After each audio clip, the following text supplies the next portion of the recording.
I think from an evolutionary perspective, the correspondence theory of truth is probably the best match, in the sense that our brains evolved to solve certain problems in the physical and social environment. And it's modular, so it has lots of different neural networks doing different things to try to solve different problems. Sometimes they come into conflict, so that's why we sometimes are hypocritical and so on. But in terms of just pure survival, the closer you are to matching reality, corresponding to reality, then the more likely you are to survive. So you're a hominid on the plains of Africa 3.5 million years ago and you hear a rustle in the grass. Is it a dangerous predator or is it just the wind?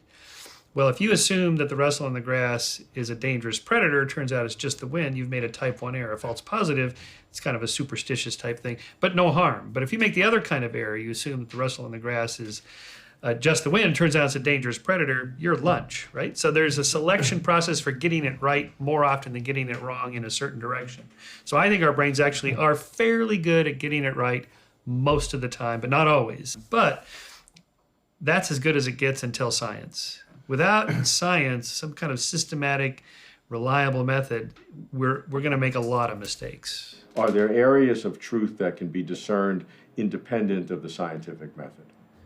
Well, somebody might get it right by accident, but for you and I to understand how we got it right and what the process is and communicate it, we have to have some language, and science is the language that we've developed with technologies and techniques to get at that. And so, I mean, it's one thing for you to say, well, I had this personal experience. I just know there's a God because I talked to him. That's nice. But how can I, get in on that?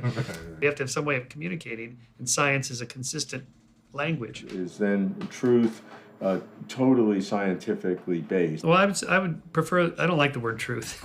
Maybe truth with a small t, provisional truth. I think the idea that there's some ultimate truth that's above our brains thinking about it. I'm a very pragmatic philosopher of science in that sense. Truth is what we end up finding some evidence for and talking about, and stuff that doesn't generate anything, well, it's not of interest.